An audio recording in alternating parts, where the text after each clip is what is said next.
পাই গ'লিহি আৰু ন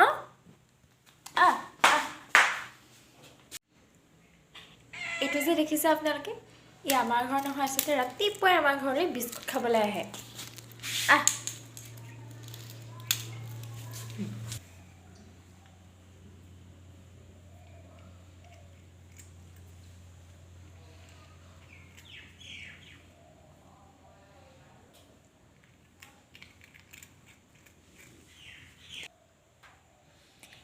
এইবিলাক আচলতে আমাৰ ঘৰলৈ ৰাতিপুৱা আকৌ ওলাবহি এতিয়া আহিব এযোৰ শালিকি চাব আপোনালোকে আৰু এইটো হৈছে লোকৰ আচলতে আমাৰ মায়ে বহুত বেছি মৰম কৰে কাৰণে বিস্কুট সি সদায় ৰাতিপুৱা আমাৰ ঘৰত খাবলৈ আহে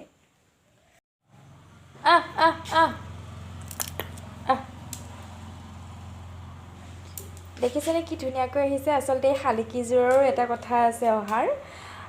সেইটো যে দেখিছে লেঙাই লেঙাই গৈছে ভৰিটো দেখিছেনে সেই শালিকিটো এবাৰ আমাৰ ঘৰত কি হৈছিলে ফেনত লাগি পেলাই পৰি গৈছিলে আৰু আমি তাক ধুনীয়াকৈ মিঠাতেল আৰু হালধি দি ঠেংটো ধুনীয়াকৈ মানে ভাল কৰি কেইদিনমান আকৌ তাক পঠাই দিছিলোঁ সেইকাৰণে সি সদায় ৰাতিপুৱা আমাৰ ঘৰলৈ ওলাইহি সঁচাকৈ জীৱ জন্তু সঁচাকৈ মৰম কৰিলে অমাত প্ৰাণীবিলাকক আশীৰ্বাদ পায় আচলতে খুব বেছি ভাল লাগে যেতিয়া এনেকৈ অকলো ভয় কৰা নাই চাওক কিমান ধুনীয়া ওচৰতে আছে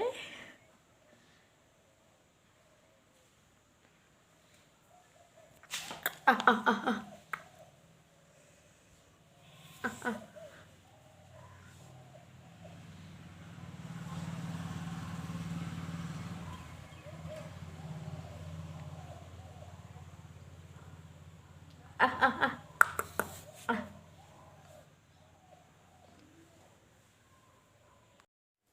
খবৰ বন্ধু বান্ধৱীসকল সকলোৰে আশা কৰোঁ ভাল আৰু ভাবিছোঁ একেবাৰে ৰাতিপুৱাই ব্লগটো আৰম্ভ কৰি লওঁ কিয়নো পাছত থাকিয়ে যায় আৰু কামো কৰি আছোঁ গতিকে ব্লগটোতো আৰম্ভ কৰি লৈছোঁ গতিকে চাই থাকক আজিৰ ভিডিঅ'টো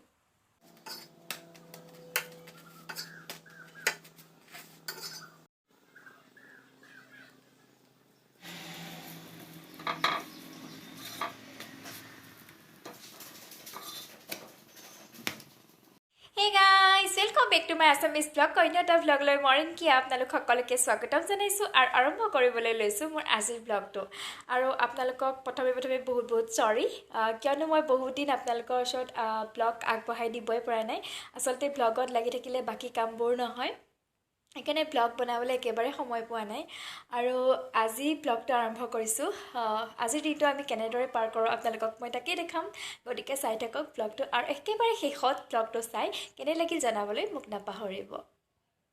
হে গাইস এতিয়া মই গাপা ধুই আজৰি হলো আৰু এতিয়া যাম বজাৰলৈ আজি আসলতে আমাৰ ঘৰলৈ আহি আছে মোৰ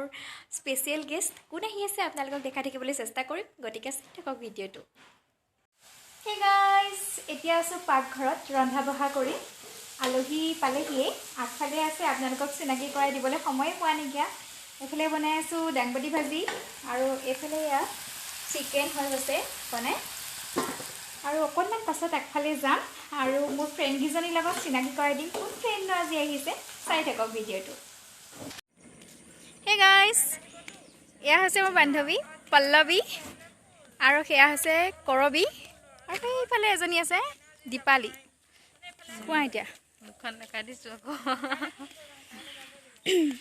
কলেজীয়া বান্ধৱী আমি গ্ৰেজুৱেশ্যন কৰোঁতে একেলগে পঢ়িছিলোঁ তাৰপাছত মাষ্টাৰ ডিগ্ৰী কৰিবলৈ গ'ল ডিব্ৰুগড় ইউনিভাৰ্চিটিত তাতকৈ ডাঙৰ কথাটো হৈছে তাত গৈও যে আমাক পাহৰি নগ'ল মানে আকৌ বহুত দিনৰ মূৰত আহি ওলাইছেহি গতিকে ভাল লাগিছে তোমাৰ কেনেকুৱা লাগিছে ভালেই লাগিছে বেয়া লাগিব মানে আৰু কিমান দিনৰ মূৰত লগ পাইছোঁ বহুত ভাল লাগিছে থেংক ইউ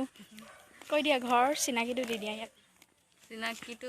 মোৰ ঘৰ ধুদাং বুলি কয় দূৰ আছে বাৰু ইয়াৰ পৰা অলপ এতিয়া অকণমান বাটে বাটে ওলাই আহিছোঁ গতিকে আপোনালোকে ভিডিঅ'টো চাই থাকক শেষলৈকে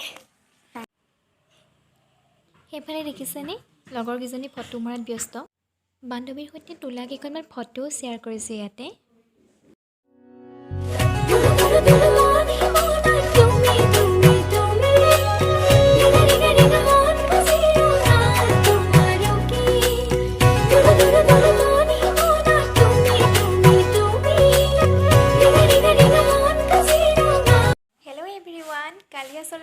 ব্লগটো আধৰুৱা আধৰুৱা হৈ থাকিলে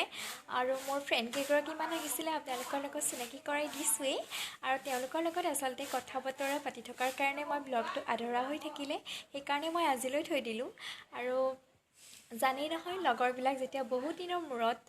অহা হয় বা লগ পোৱা হয় তেওঁলোকৰ লগত আচলতে বহুত বেছি কথা ওলাই যায় আৰু আমাৰো ঠিক তেনেকুৱাই হ'ল কলেজৰ বান্ধৱী আছিল আমি প্ৰায় 2 বছৰৰ মূৰত আমি লগ পাইছোঁ একেলগ হৈছোঁ আৰু সেইকাৰণে ব্লগটোত আচলতে মই কমপ্লিট কৰিব নোৱাৰিলোঁ কালি আৰু সেইকাৰণে আজিলৈ থৈ দিলোঁ আৰু আজি যিহেতু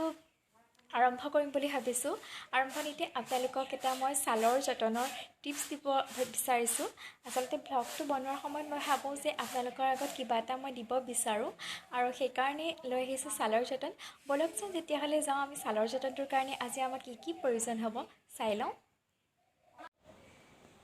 এতিয়া মোৰ পেষ্টটো তৈয়াৰ কৰিবৰ কাৰণে প্ৰয়োজন হ'ব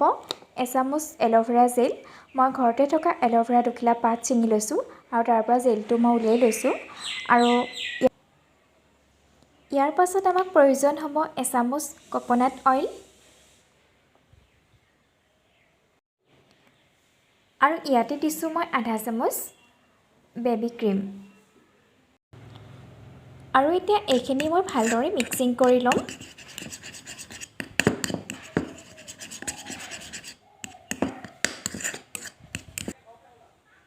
এতিয়া চাওক মোৰ পেষ্টটো তৈয়াৰ হৈ গৈছে আৰু মই যিহেতু এতিয়া লগাবৰ কাৰণে বনাইছোঁ গতিকে অকণমান বনাইছোঁ আৰু আপোনালোকে যদি বিচাৰে এইটো বনাই পেলাই 5 দিনমানৰ কাৰণেও কাঁচৰ গিলাচত বা বটলত ৰাখিব পাৰে আৰু গতিকে এতিয়া কেনেকৈ আমি ইউজ কৰিম এইটো মই আপোনালোকক দেখাই আছোঁ এতিয়া চাওক মই হাততে আপোনালোকক দেখাইছোঁ অকণমান লগাই এনেদৰে আমি যেনেকৈ ক্ৰীম ব্যৱহাৰ কৰোঁ ঠিক তেনেদৰে আমি ব্যৱহাৰ কৰিলেই হ'ল আৰু খালি মুখত লগালে আমি ভালকৈ মুখখন চাফাকৈ ধুই ল'ব লাগিব আৰু ঠাণ্ডা দিনত যিহেতু স্কিনবিলাক খুব ড্ৰাই হৈ থাকে আৰু সেইকাৰণে ঘৰুৱা কিছুমান বস্তুৰে যিটো সহজে আমি বনাব পাৰোঁ তেনেদৰে বনাই আমি ছালখন যদি যতন লওঁ তেতিয়া খুব ভাল হয় নহয় জানো এতিয়া মই এনেদৰে প্ৰায় 15 মিনিটমান সময় থাকিম এতিয়া চাওক মোৰ মুখখন 15 মিনিট হৈ গ'ল আৰু মই ভালদৰে ধুই আহিলোঁগৈ আৰু মই চাবোন দি ধোৱা নাই অকল পানী দিয়ে ধুইছোঁ আৰু হেল্ল' এভৰিৱান আজি বাৰু আপোনালোকে ছালৰ যতনৰ টিপছটো চাই কেনে পালে যদি আপোনালোকৰ ভাল লাগিল তেতিয়াহ'লে লাইক কৰিব শ্বেয়াৰ কৰিব আৰু যদি আপোনালোক নতুনকৈ মোৰ চেনেলত আহিছে কোনোবা তেতিয়াহ'লে তলত থকা বেল আইকনটো প্ৰেছ কৰি অল বুটামটো ক্লিক কৰিবলৈ নাপাহৰিব আকৌ এটা নতুন ভিডিঅ'ৰ সৈতে লগ পোৱাৰ প্ৰতিশ্ৰুতিৰে আজিলৈ বাই বাই